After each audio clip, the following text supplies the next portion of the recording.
thank you for coming and joining me I'm today. so happy. I'm so happy to be here. You have no idea. So, well, I haven't, sat in front of the camera and told anybody about who's showing up today. Just on the blog, I mentioned, some interviews coming up, and one of them being Lillian Lewis. So, please tell us a little bit about yourself and what you've been up to. Well, I've been up to trying to get my life back. I've had a really rough 6 months this year, and I had my foot run over by a car and stuff like that. Anything, to stop the action. But I'm coming back now, and coming out, as you can see. I'm here on this rainy day. You asked me what I've been up to. Well, I keep on trying to make one little step if I have nothing to say on LinkedIn, because they keep on telling you that exposure is great, and they're right, it is, and that's why we're here. And I just go all the way with that, and I do write, and maybe sometimes I don't, hit the target. Like I put in a little limerick that I've had for a couple of years that nobody reads limericks anymore, nobody writes them anymore, but they're wonderful little things.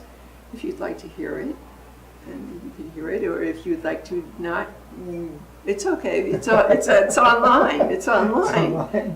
So you can see it at your own.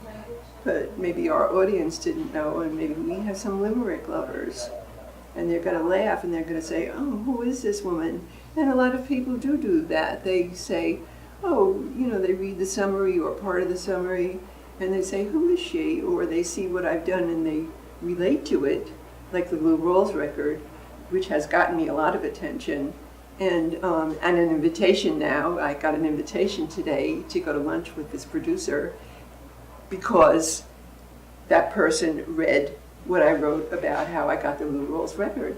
I love to write. I told you about the limerick and short stories, and I have a TV sitcom idea that I wrote 2,500 words in support of because I just don't like scripts. For me, for a scriptwriter, it's heaven. For me, no.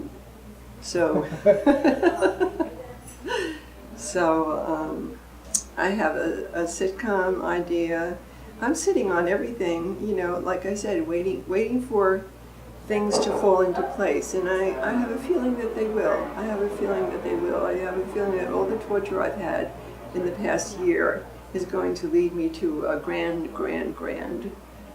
beginning of something new. Well, let me ask you this. Now, you said you write, but you're also a songwriter, or an award-winning songwriter at that. What song did you write, and what did it win exactly? Well, that's a tough question because what I won was a place in history by being praised in the Congressional Record for writing this song about a World War II hero named Raoul Wallenberg, and it was a very, very big deal. He's very, very well known and cherished, and there was no song for him. There were millions of people. He saved the lives of 100,000 Jews in Hungary. He's comes from a Swedish banking family, and unfortunately he was arrested by the Soviets, and there was no communication, and he died in a gulag. He was never rescued. Nobody ever heard from him after the war, and nobody ever searched for him either, and that is such a tragedy. But anyway, it came to my attention, and the Wallenberg Committee is online, and my song plays online. When you click on the right thing, you'll hear the song. A #1 short story that I did get an actual prize for. It was a 20,000-word I-script. When you get into your filmmaking, which I understand you're interested in doing, if you need a 20,000-word I-script, I got one that I'm not using, that I'll never use, never ever use, and anybody who wants it, call, and you can have it. Yeah. Well, I'm sure after this, you might be getting a lot of hits on LinkedIn. So. Well, that's the idea. Exactly. So, the song "Reckless Love," listen to that, and I told you, when we met the other day, it was amazing, great song. That's the song that I sent you before we met. Yes. And that's why we love each other, because you love that song. Oh, absolutely, just a wonderful song, and thank you. And if anybody wants to hear it, look her up. Go after her. All right, and she'll give it to you. It's worth it. It's absolutely a great song. Certain people measure accomplishments by the amount of money it brought to you. I measure an accomplishment by the amount of people you bring to you. That's the way. Yes, definitely. Yeah. I think it's more interesting this way. And it also shows your fiber, what you're made of, that you could, sit back and be patient and meanwhile entertain people, which I do in my updates. I use my updates as a mini blog because I can't cut and paste. So I just reduce it. I just reduce it to the barest minimum, and I slam it onto the updates, and I just put it out there. And if they see it, they see it. You can't force a person to read it. It's very, very hard. So let's go back to Reckless Love. Mm-hmm. Now, you wrote it and produced it as well. My bad. I'm not a producer. I was grappling with, my music. All I had was a studio and an engineer and my brain. And I went in there, I laid down every track. I told him what instruments to use. He was using tones, they were called, and because I'm not a musician, although I compose, I'm not a musician. I can write it, and I used to be able to find the chords on the guitar. And in 1990, I probably did just that. And I wanted to get this song done. It was, this is very, very interesting. It was inspired by Robin Givens and Mike Tyson, that famous interview where, she said he was hitting her or something like that. It inspired me because she liked exciting men. I like exciting men. A lot of women like exciting men, and that's what inspired this song. It was so easy to write, and like that.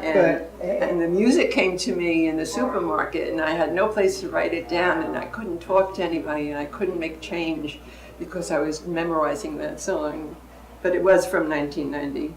Now, real quick, have you ever taken music lessons or anything? I mean, no. To learn how to read and write music? No, I never have. Wow, and you created that song. Yeah.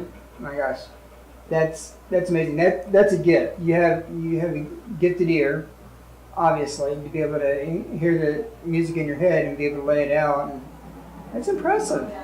There was a few movies about that, where the four somethings, and they had this little toy piano.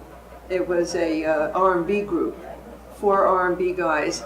They were trying to make music, and it was so funny, a one octave little toy piano, and they wrote off of that, and they wrote just as good songs, if not better, than Reckless Love.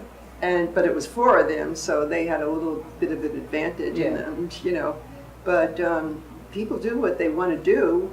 If you can't stop them, it's going to get done, And I want to get this CD out with Reckless Love on it, and with all my other beauties. And thank heaven I'll have them all reproduced. Well, thank you again for coming in. Pleased as punch. I love it. Thank you so much.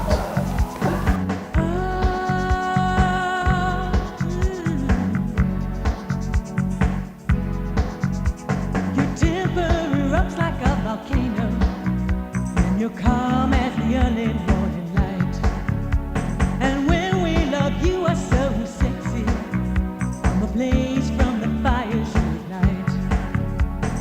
You can tell jokes till I'm laughing with tears.